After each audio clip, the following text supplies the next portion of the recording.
Timafuna tifotokozerenso kuti kunachitika ngozi pamene msewu umenewu ndi kuchoka ku Nsanje kupita ku Chikwawa. Imene ndi galimoto yathu imene inanyamula katundu osati zotsatira koma katundu wathu wina amene timagwiritsa ntchito amene amapita ku warehouse yathu ku Blantyre. Wa polisi amene amapereka chitetezo pa galimoto imeneyi avulala pang'ono kumutu. Timafuna tingotsimikizira kuti munalibe ma ballot paper kapena zotsatira galimoto imeneyi, ndipo tayikanso chitetezo chokwanira pamene galimoto idakali pamene achita ngozi kudikirira kuti akayichotse. Timafuna tikambekonso za constituency returning officer akunkhoma constituency amenewa anayesera kuchotsa moyo wawo tsiku la lero, ndipo mwachisomo cha Mulungu zimenezo sizinatheke, ndipo panopa ali m'manja mwa polisi. Pokhala kuti ntchito kumene kunali sanamalizike, Malawi Electoral Commission yayika ndondomeko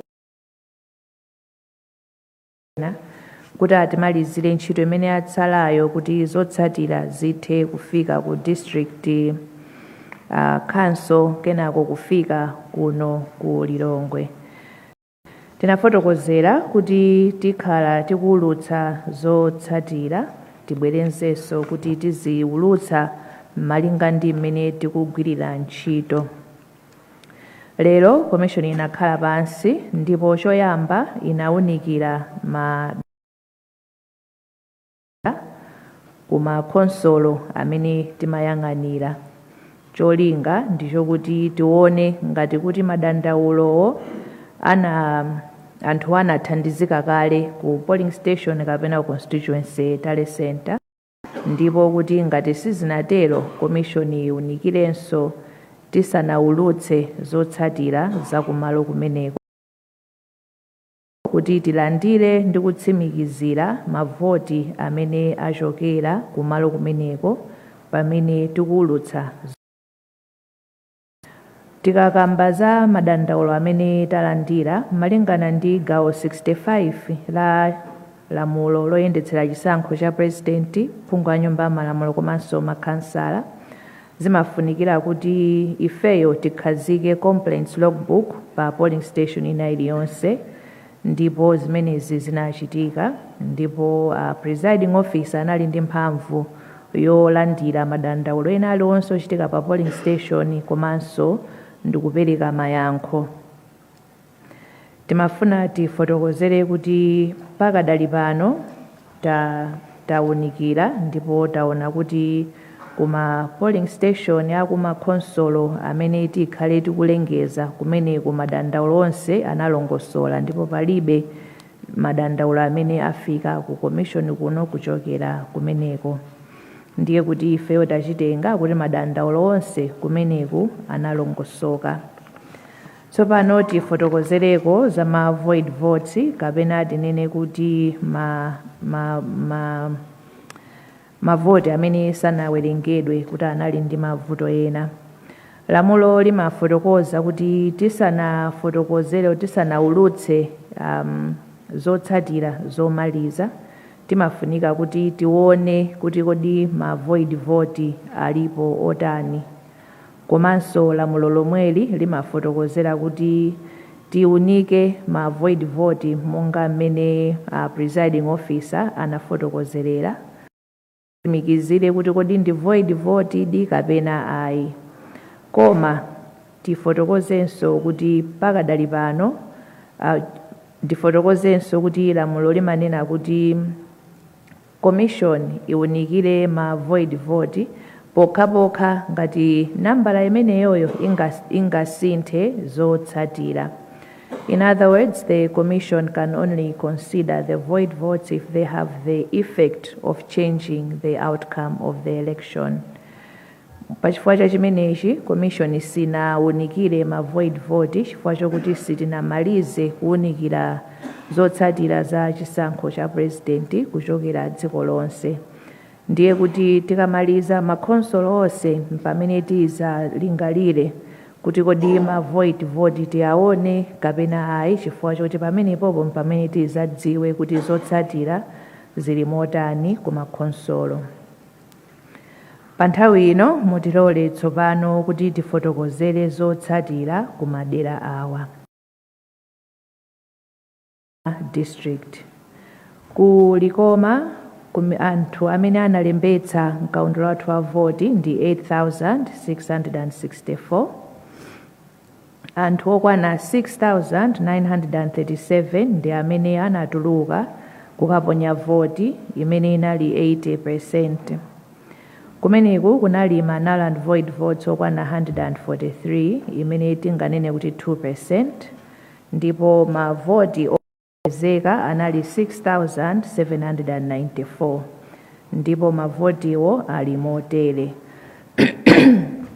Dr. Joyce Hilda Banda of People's Party 87 votes, Thokozani Banda Manyika Independent 20 votes, Akwame Bandawe of Anyamata Atsikana Azimai 17 votes, Dr. Lazarus Makathe Chakwera of the Malawi Congress Party 1,817 votes, Kamuzu Chiwambo of People's Transformation Party 16 votes, Adil James Chilungo Independent 7 votes, Cosmas Felix Chipojola Independent 4 votes, Dr. Dalitso Kabambe of UTM Party 485 votes,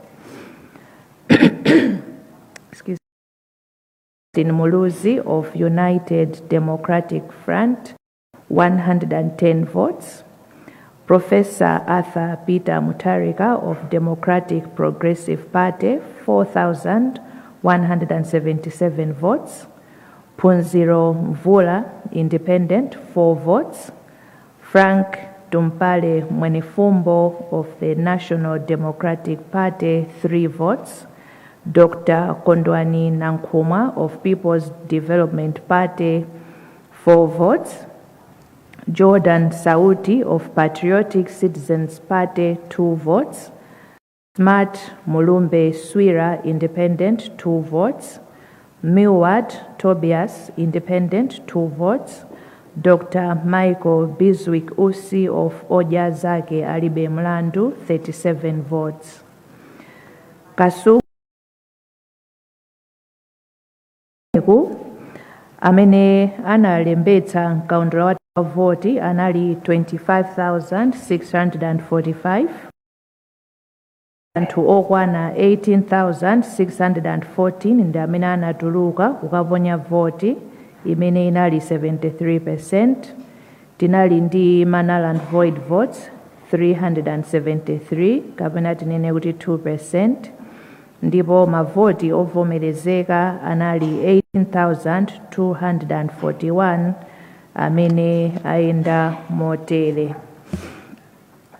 Dr. Joyce Hilda Banda of People's Party 98 votes, Thokozani Banda Manyika Independent 27 votes, Akwame Bandawe of Anyamata Atsikana Azimai 65 votes, Dr. 8,818 votes, Kamuzu Chiwambo of People's Transformation Party 26 votes, Adil James Chilungo Independent 9 votes, Cosmas Felix Chipojola Independent 12 votes, Dr. Dalitso Kabambe UTM 1,019 votes, Atupele Austin Muluzi United Democratic Front 229 votes, Professor Arthur Peter Mutharika Democratic Progressive Party 7,831 votes, Phunziro Mvula Independent 18 votes, Frank Tumpale Mwenefumbo National Development Party 2 votes, Dr. Kondwani Nankhumwa People's Development Party 5 votes, Jordan Sauti Patriotic Citizens Party 2 votes, Smart Mulumbe independent 2 votes, Millward Tobias independent 3 votes, Dr. Michael Biswick Usi Ojazake alibe mlandu 75 votes. Luchenza Municipality. Kumeneku amene analembetsa mkaundula wathu wa voti ndi 10,237 ndipo amene anatuluka kudzaponya voti ndi 8,455 83%. Tinali ndi ma void votes 127 imene ili 2%, ndipo mavoti ovomerezeka anali 8,328 votes amene ayenda motere: Dr. Joyce Hilda Banda, People's Party 18 votes, Thokozani Banda Manyika Independent 6 votes, Akwame Bandawe Anyamata Atsikana Azimayi 9 votes, Dr. Lazarus Makathe Chakwera Malawi Congress Party 336 votes, Kamuzu Chiwambo People's Transformation Party 15 votes, James Chilungo Independent 3 votes, Felix Chipojola Independent 6 votes, Dr. Dalitso Kabambe UTM 232 votes, Austin Muluzi United Democratic Front 81 votes, Professor Arthur Peter Mutharika Democratic Progressive Party 547, let me take that again, 77 votes, Punziro Mvula Independent 16 votes, Frank Tumpale Mwenefumbo National Development, Dr. Kondwani Nankumwa People's Development Party 20 votes, Jordan Sauti Patriotic Citizens Party 2 votes, Smart Mulumbe Swira Independent 1 vote, Millward Tobias Independent 2 votes, Dr. Michael Biswick Usi Ojazake alibe mlandu 32 votes. And lastly for tonight, Mwanza. Kumeneku amene analembetsa mkaundula wathu wa voti ndi 51,045, amene anatuluka kudzaponya voti ndi 38,011 imene inali 74%, kunali ma void vote 1,210 imene ili 3%, mavoti ovomerezeka anali 36,801 ndipo motere: Dr. Joyce Hilda Banda People's Party for 463 votes, Thokozani Banda Manyika Independent 126 votes, Akwame Bandawe Anyamata Atsikana Azimayi 130 votes, Dr. Lazarus Makathe Chakwera Malawi Congress Party 2,228 votes, Kamuzu Chiwambo People's Transformation Party 104 votes, Adil James Chilungo Independent 81 votes, Cosmas Felix Chipojola Independent 67 votes, Dr. Dalitso Kabambe UTM 2,203 votes, Atupele Austin Muluzi United Democratic Front 533 votes, Professor Arthur Peter Mutharika Democratic Progressive Party 30,576 votes, Punziro Mvula Independent 84 votes, Frank Tumpale Mwenefumbo National Development Party 35 votes, Dr. Kondwani Nankumwa People's Development Party 10 votes, Jordan Sauti Patriotic Citizens 5 votes, Smart Mulumbe Swira Independent 19 votes, Millward Tobias Independent 22 votes, Dr. Michael Biswick Usi Ojazake ali 95 votes. Izi ndiye zotsatira za makonsolo amene takwanitsa kuwunikira pofika nthawi ino, tidziwitse mtundu wa Malawi kuti tipitiriza kuwunikira zotsatira zimene talandira ndipo tizilengeza monga tachitira lero kuti tikwaniritse zonse m'masiku akhazikitsa. Ndikuthokozeni nonse Malawi amene mukutitsatira pakanema, pa wireless, pa masamba amchezo, komanso nonse amene muli pano. Tipitirizebe kupempha kuti tisunge bata ndi mtendere pamene tikuyembekezera kuti timve zotsatira zathu. Ambuye akudalitseni nonse. Zikomo kwambiri.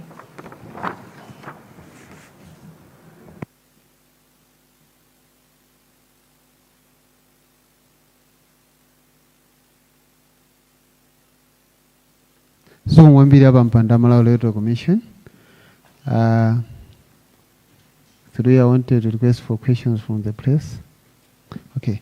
Anzanga atolankhani ngati muli ndi mafunso ndi mafuna ndikupaseni mpata kuti mubwere muzafunse. Monga momwe timachitira muja mutchula zina ndi kumene muchokera ndikufunsa funso lanu. Zikomo kwambiri.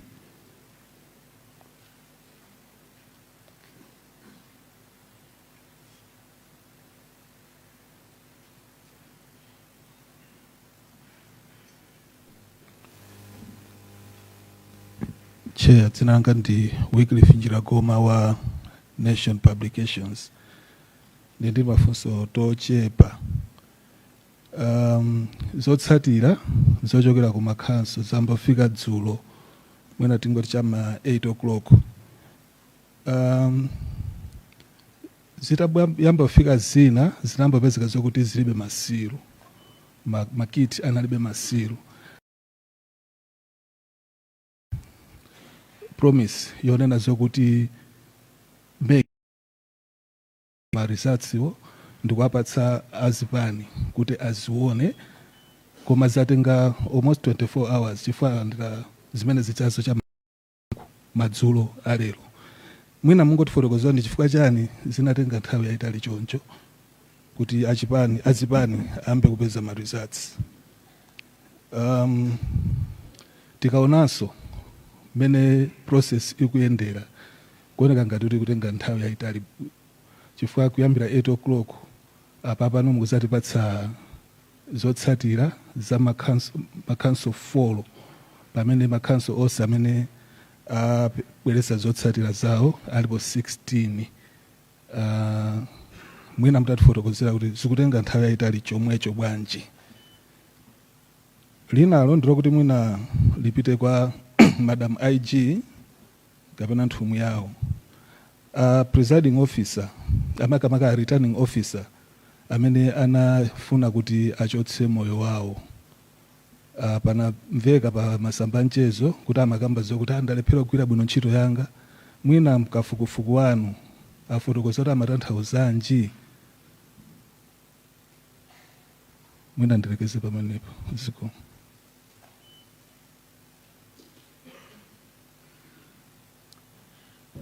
Ine ndi Leah Malikano kuchokera ku Times Group. Mwina funso langa loyamba lina zangayi wafunsapo kale komano pongonjezera. Timafuna tidziwe kuti kuchokera pa ma district 16 amene mwalandira usiku uno mwangotipatsapo ndithu ma district 4 okha. Munanena kuti muli ndi plan kuti mukamafika tsiku ili muzakhala ndithu mukulengeza mwina zotsatira zonse. Mukuona kuti ndi mmene mwachitira okha kuti mukwanitsa kuti mmene muthe kulengeza zotsatira makamaka za mtsogoleri wa dziko within 8 days.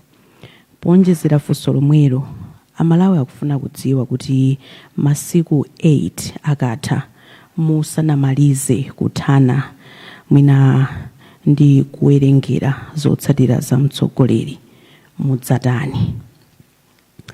Funso langa lina timafuna tidziwe kuti kodi bungwe la MEC limathana bwanji ndi vuto lokuti candidate wina wapezeka ndi mavoti kuposa anthu omwe anakaponya voti pa sentapo. funso lina lomaliza kukumapezeka kuti ogwira ntchito akumeki ena m'masenta ena akumakaniza atolankhani kutenga chithunzi cha zotsatira zimene azipeza pa bomapo. Kodi izi zikuchitika chifukwa chani? Iwo akumanena kuti izi sizololedwa malingana ndi malamulo. Ndizoona? Zikomo kwambiri. Ndine Kenford Ndima, mtolankhani wa Zodiac, ndine mafunso angapo. Mfunso loyamba ndilokhudza chipani cha MCP chomwe chikupikisana nawo mchisankhochi pa msonkhano wako atolankhani chikuti chapereka dandaulo ku bungwe la MEC zokhudzana kuti anthu ena amapanga manipulate zotsatira za chisankhochi. Kodi mwalandira dandaulo limenelo? Tifuna tidziwenso kuti kodi pa madandaulo onse amene mwalandira dandaulo limene mungati ndila serious ndi liti? Siso atusa statement imene akuti akufufuza maboma angapo ngati Rumphi, Blantyre, Mangochi kuti kumeneko kunali ena amene amachita zachinyengo ndi ma results achisankho. Timafuna kudziwa kuti pamene mukuti mwayamba kuwerenga ndi kuti kumaulutsanso kapena kudziwitsa anthu zotsatira za kumeneko maboma amene wamupitirira kapitani. Funso lina mafuna mu clarification dashboard imene munayika maonetsa zisankho anthu amene aponya voti ngati kutyolo munaonetsa kuti anthu amene anatuluka kuti aponya voti ndi 71.6%. Titawerengera ndi mafomu amene anabwera kuchokera kutyolo ife tikupeza kuti pali 85.8%. Mwina timafuna kufotokozera. Zikomo. Chair, I'm Smart Chaliga from. We understand there have been cases of figure constituency. The figures recorded at a polling station reported differed by 3,000 votes announced at the constituency tally center, and the matter was reported to the returning officer. We also understand similar incidents. Cholo, Dowa, Chikwawa, Kasungu, Rumphi, and others across the country. My questions are, what specific measures is Malawi Electoral Commission taking to ensure that manipulated figures do not reach where we are today? Secondly, what action is MEC taking against returning officers who we understand, according to Malawi Police Service, they're in custody now? And in light of these, that the credibility and integrity processes remain intact. Thank you so much.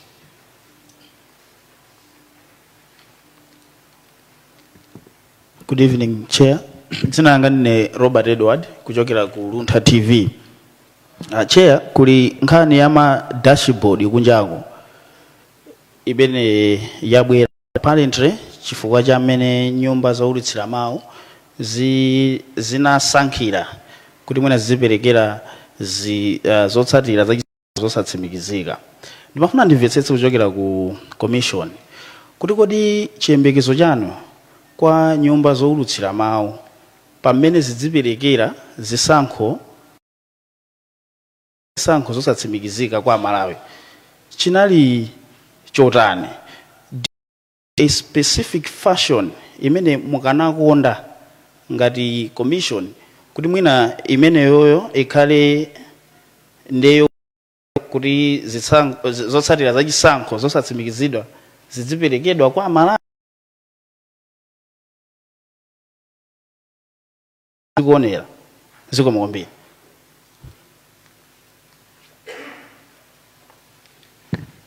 zomwe kwambiri apa mpandameki mwina mukhoza kutiyankhirapo mafunso amenewo. Zikomo kwambiri Sangwani, ndithokoze nyumba yonse chifukwa funso amene abwera linalipo limodzi linalunjika ku Malawi Police Service, ndiye ndidzapempha Madam IG kuti ndikamaliza mudzayankhe.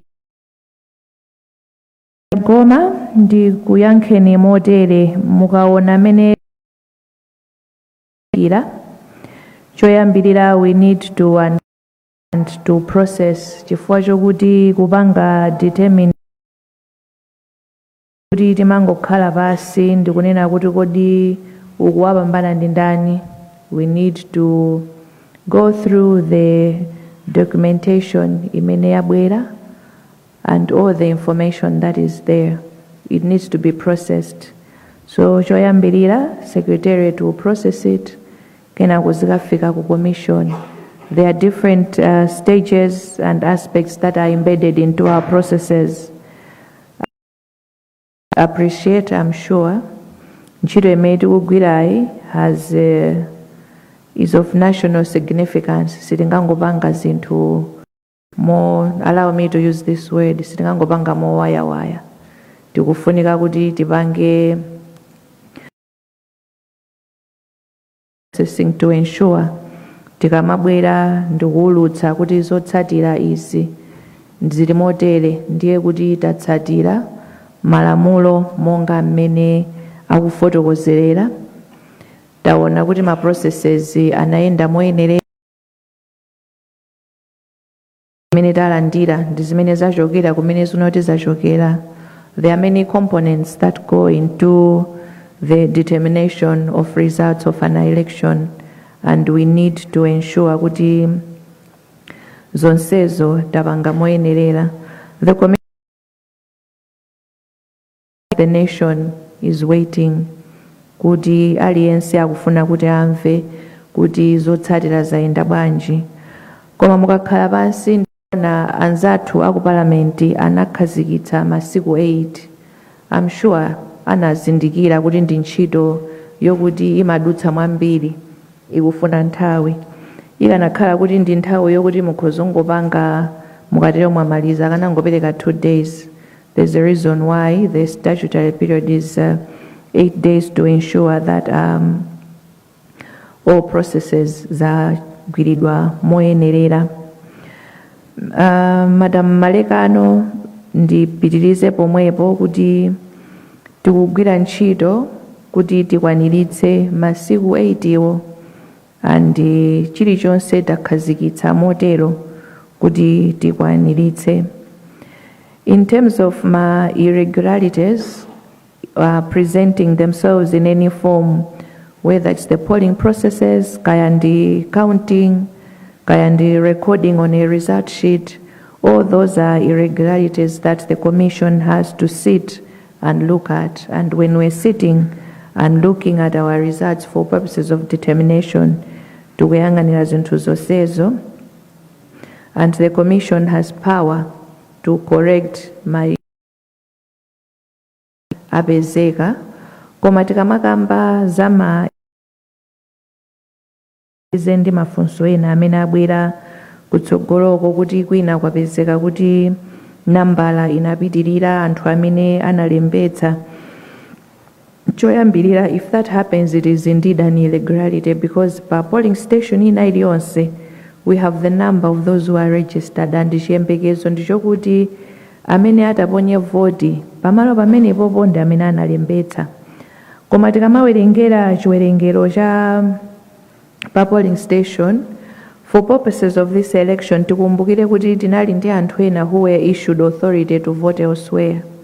So zikhoza kutheka kuti if you just look at a number, mwina analembetsa anthu 200 for example, pakuoneka kuti amene aponya voti ndi anthu 220, we should ask ourselves first, could it be that the 20 ndi anthu okuti they were issued authority to vote elsewhere? That's question number 1. If it's not that, then anapezeka kuti anthu ena anaponya voti kapena pachitika chinyengo, all sorts of variables. Those are the issues that the commission, among other things that the commission is looking into.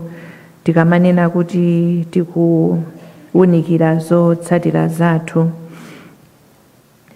Ku ZBS munabwera malekano munafunsa kuti ndizololedwa kuti atolankhani akanizidwe kujambula pa zotsatira zimene zamatidwa pa khoma.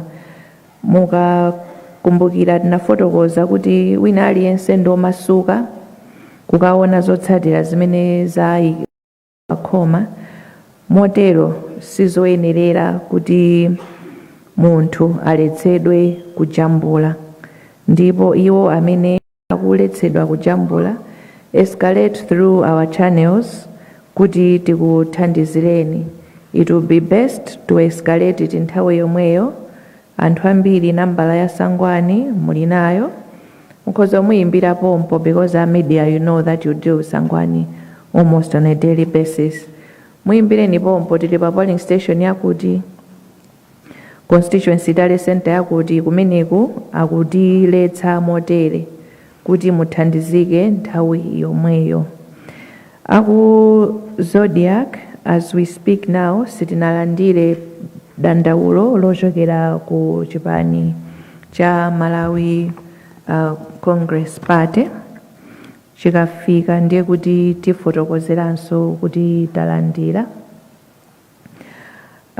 Munafunsanso kuti kodi dandaulo la serious limene talandira ndiliti.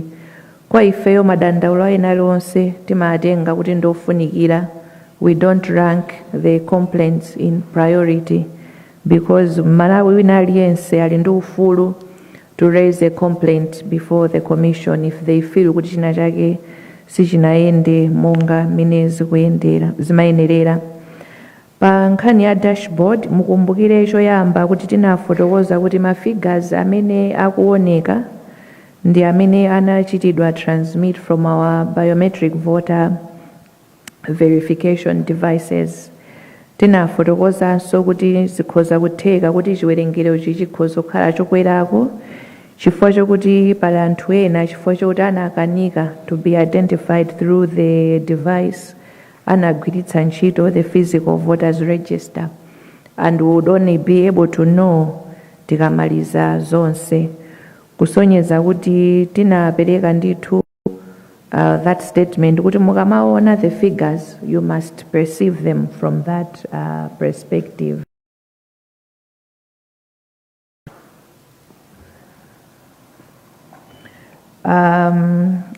Aluntha TV mwafunsa kuti kodi media chiyembekezo chathu chinali chotani. Choyambirira, there's a code of conduct for the media during this election, and the media house iliyonse akudziwa kuti akuyenekera kugwira ntchito within that framework.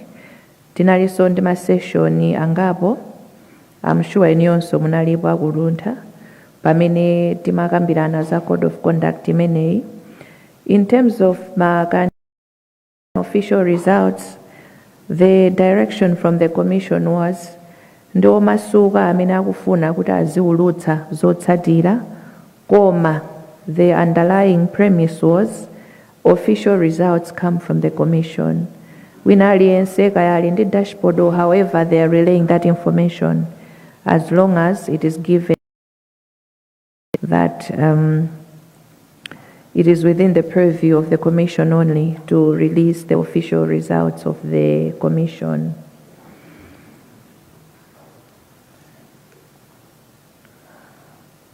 Mungonjezera pa funso limene munafunsa dandaulo kuchoka ku chipani cha MCP. We have received from individual candidates, and those are complaints zimene tikuziunikira, but not from the Malawi Congress Party. Muna ndipemphe Madam Yolam kuti mutiyankhireko ziko.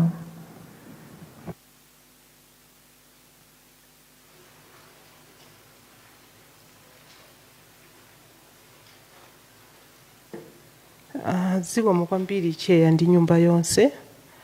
Funso limene tafunsidwa likukhudzana ndi kunkhoma kumene tagwira anthu 80.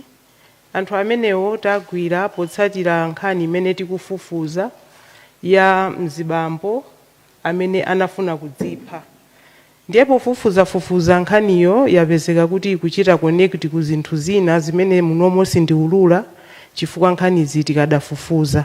Koma nkhanizo poyambira pake ndiponena kuti munthu anafuna kudzipha amene anali presiding officer. Zikomo kwambiri.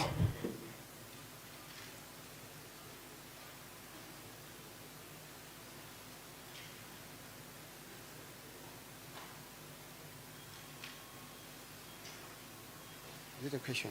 Come.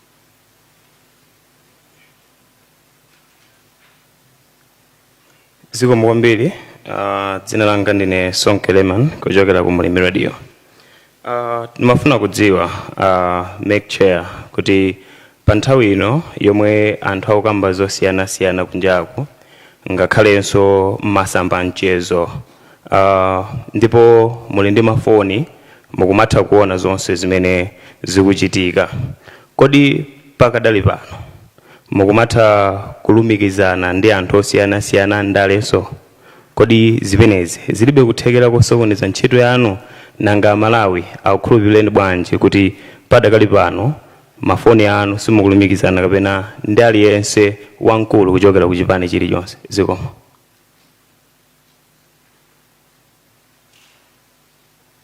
Is it a question?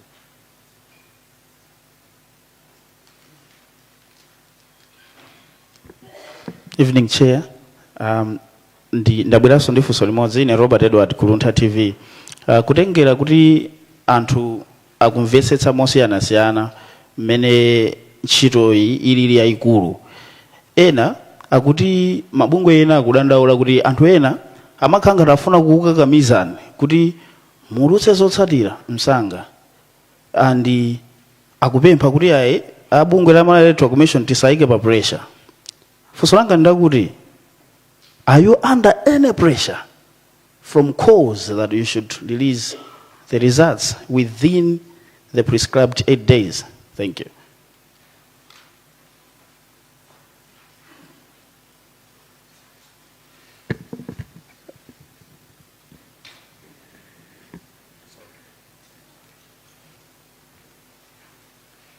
Good evening, Chair. Dzina langa ndi Emmanuel Chikonso. Funso langa Madam Ajia yankamomveka bwino komano ndimafuna kudziwa kuti kafukufuku ameneyi chifukwa ndiokhudza chisankho chomwechi ali ndi 80 days kuti aulutse zotsatira. Mwina nkutheka kuti nkhani imene yachitika ukuyi ili nkuthekeranso kuti itha kusokoneza mwina zotsatira za chisankho. Timafuna kudziwa kuti kafukufuku wanu atenga nthawi yayitali bwanji, kodi nanga acheya mudzaulutsabe zochokera kumeneko mu nthawi iyi chifukwa mwina nkutheka zimene zipezeka ukuzo zokhudzana ndi zimene anthu akhala kufunsa pano ma irregularities ndi zina zotero. Ndifuna kudziwa the time frame ya investigation yanu komanso ngati chair mungathe kuulutsabe za kumeneko kapena kudikirira zimene anzathu apolisi achitetezo afufuze kuchokera kumeneko mu nthawi yoyikika tisadaulutse zotsatira zotsimikizika. Zomwe kwambiri.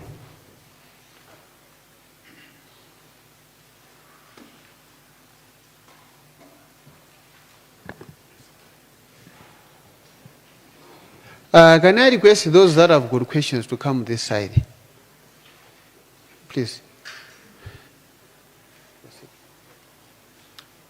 Good evening, Madam Chair. Dzina langa ndine Gabriel Kamromo, ndimagwira ntchito ku Zodiac.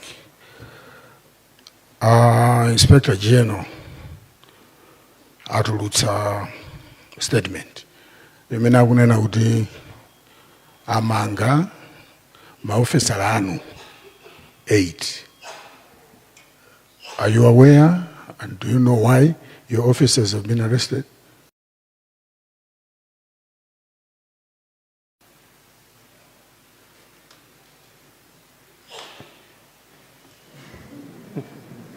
Thank Thanks, Chair. I don't know whether you start with the IG starts and you come. Okay, we'll request Madam IG to come in and start. Then, Chair, you respond and conclude everything. Thank you so much.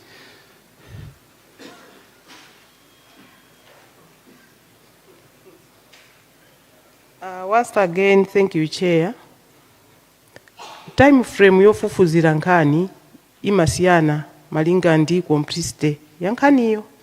Ndiye kuti ndinene pano kuti nkhani itenga masiku awiri kapena siku limodzi ndi kuna mizani.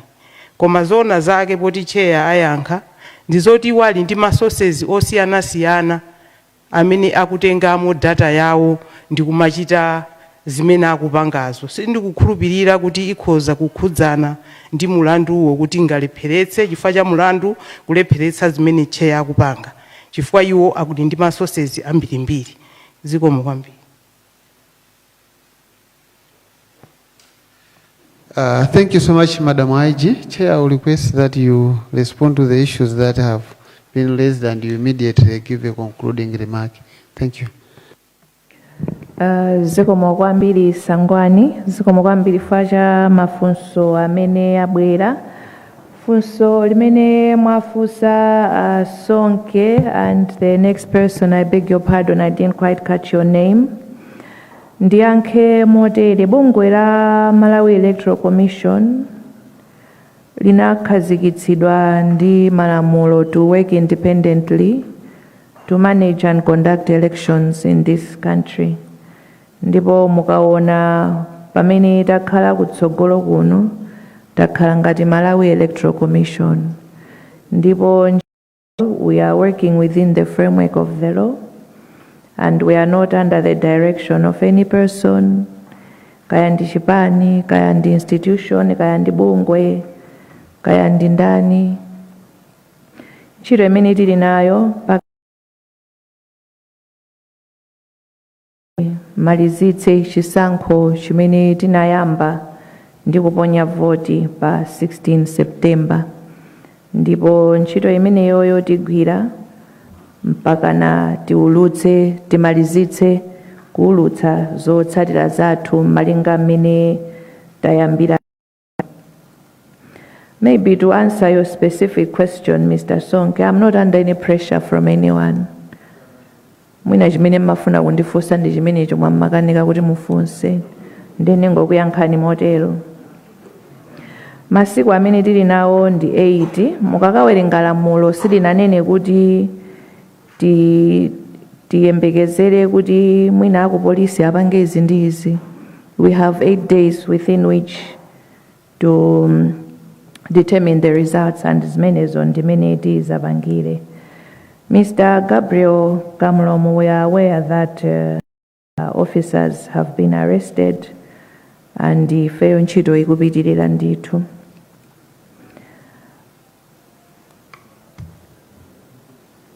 I think mafunso amenewo funso lokuti tinatenga nthawi kuti atse ma political parties ma files ndi fotokoze monga nafotokoza kwayambirira kuja kuti tili ndi ma processes osiyana-siyana amene tikupanga kuti tifike za kupereka output ngati apapa kuti tithe kuwapatsa ma file. It means kuti we needed to process mukaona katundu ma box we need to isolate kuti tichotse ma complaint logbook tike pambali, record of polling processes tike pambali, our result sheets tike pambali, so that we are able to process.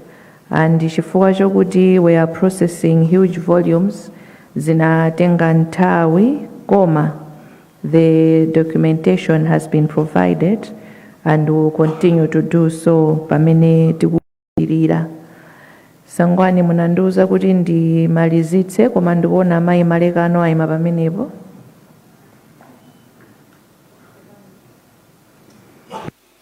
Pepani Chair, timafuna tipemphe kwa bwana IG. Mwamanga munthu jagu chisankho chikuchitika zowerengera zokuchitika. timafuna mubwere pano mutiuze amalawi mukufufuza koma anthu walembedwa statement timafuna mutiuze kuyambira pano kuti kodi anthuwa mwamanga chifukwa chani. Timafuna Malawi mutiuze chifukwa chimene anthuwa mwamangira mukufufuzabe zinthu zina. Zikomo kwambiri.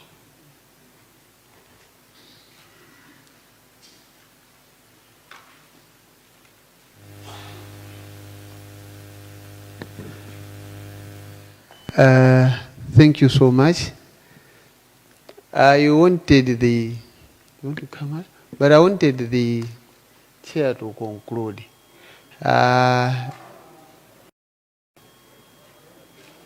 Yes, I wanted the chair to conclude because we called for this briefing to give an answer regarding the processes that are being handled by the Malawi Electoral Commission. Anything peculiarly coming from the Malawi Police Service, we have tolerated, but we don't want it to be the subject of this event. Malawi Police Service will have a platform to interface with the press. You would understand me in that context. So, Chair, proceed. Zikomo kwambiri Sangwani, ndiloleni amayi abambo kuti tikuthokozeninso chifukwa cha kubwera kwanu kuti tipereke update yathu ya lero. Tipitiriza kuwulutsa zotsatira zathu pamene tikupitiriza kuziwunikira, ndipo tizibwera mu nthawi imene tizikudziwitsani kuti tiwulutsenso zimene takwaniritsa kuwunikira mu nthawi imeneyo. Tipitirize kupempha kuti tonse tiyeni tipitirize kusunga bata ndi mtendere pamene tikudutsa mu nyengo iyi, tikuyembekezera kuti tidziwe kuti chisankho chathu chinayenda bwanji. Ambuye akudalitseni nonse. Zikomo kwambiri.